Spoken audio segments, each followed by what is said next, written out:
انهيار سفاح التجمع الخامس وسقوطه داخل قفص الاتهام بعد سماعه مرافعة النيابة العامة في اتهامه بقتل 3 سيدات وممارسة العلاقة المحرمة معهم بعد الوفاة.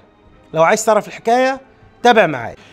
خلال الساعات اللي فاتت كانت مرافعة النيابة العامة في قضية سفاح التجمع الخامس المتهم بقتل 3 فتيات وممارسة العلاقة المحرمة معهم بعد ما توفوا إلى رحمة الله. النيابة العامة قالت إن الشريعة الإسلامية جاءت لحفظ الدين والنفس، وإن المجتمع يناشد المحكمة أن تضرب بيد من حديد على رقاب الضالين والفاسقين وأن تقتص لنا وللمجتمع. وقالت كمان إن المتهم ارتقى لمرتبة الشياطين بل تفوق عليهم وارتكب الموبقات فقتل وزنى إرضاء لشهواته. ووصفت النيابة العامة المتهم بأنه وحش يتغذى على عذاب الآخرين. وكمان قالت النيابة العامة أن المتهم جامع جثث الضحايا غير مهتم بحرمة الموتى.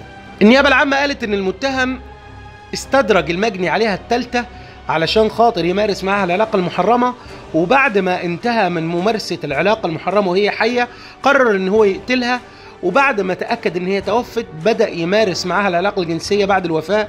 وقال في فيديو هو مسجله يلا نبدأ، واستمرت العلاقة الجنسية مع الجثة لمدة 2 ساعات، وبعد كده ألقى بجثتها في الطريق العام.